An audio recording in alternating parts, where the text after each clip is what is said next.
Okay, let's look at importing images into a Zara file, into a ZAR file. So I'm going to go to Unsplash, and I'm going to select an image. I rather like that image with the white poppies. I'll click on it to enlarge it. That's quite nice. I'm going to download that for free. And I'm going to check the medium size. I could do the larger size, but for this tutorial I'll just do the medium size. I'll shut that down. I can then go into in Firefox here into the download file, and I can open that file, open that folder, and now back in Zara I can I'll just, because I've loaded this a couple of times, I'll just load that one in there like that, and I'm in a 960 pixel web template here. As you can see, it's a nice image. And if I go into the bitmap gallery, it's 920 by 1080, 2.1 megapixels, 24-bit, 96 dpi. Okay, so I can just go File, Save As, and it's called JEB examples are saved. Replace it because I've already saved it. Okay, if I shut that down now, then go File, Open Recent, Open Recent. That's that image there. If I go into the bitmap gallery, it's got that 1920 by 1080 pixel, 2.1 megapixels, 24-bit, 96 dpi. So that's fine. Now, what if I resize that?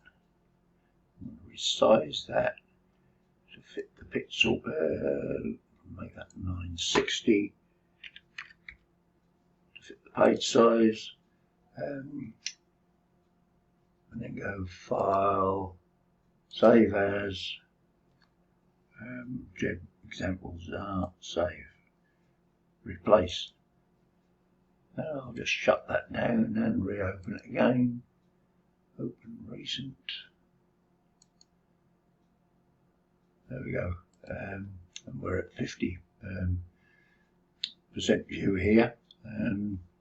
If I look at the bitmap size, that size still remains, the bitmap in Zara still remains at 920 by 1080, although the size here is 960 by 540.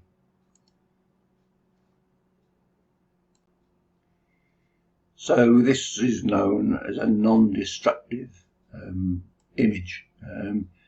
Although the image has been reduced down to 960, the actual image that it loads is 1920 by 1080. Now each time I save that file, that will remain that large 1080 pixel image, even if I reduce that down to something about that size. I'll save that. I'll close it. File, open recent, open that. That image, whilst only being 268 wide, still holds that 1920 1080 pixel image. What you could possibly do, or could have possibly done, is to either click on that image and then to optimize the photo. Right, and this reduces the resolution of the images to 192 dpi and removes any hidden parts. This doesn't change the dimensions on the page. We do not recommend this if you want to enlarge or uncrop an image later. this operation can make a substantial memory and file size saving. So I'm going to go to settings, and in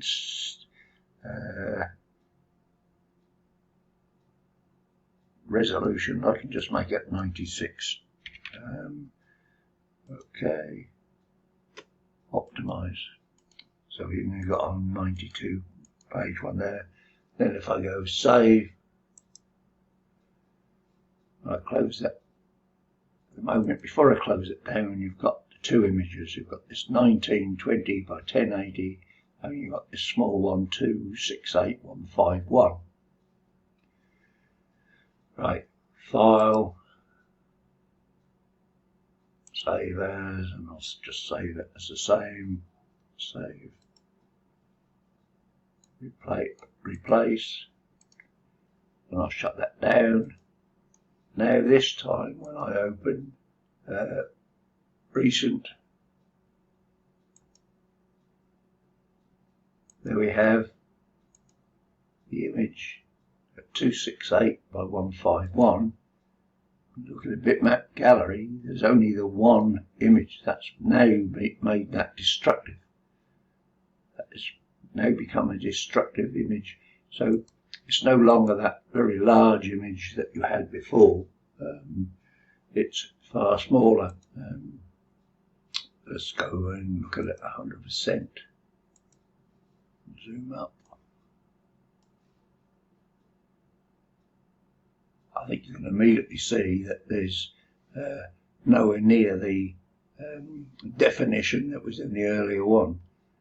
So when you're saying that your ZAR files hold better images than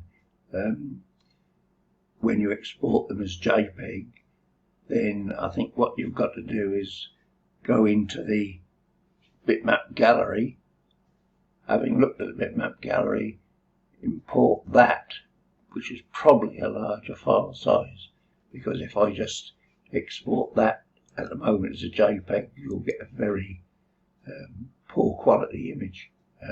So at some time I think you've either optimized or arranged create bitmap copy and then deleted the original to get this poor quality that you're getting. Anyway, that's very long-winded, and I hope you can follow it. All the best. This is Egg. Good night.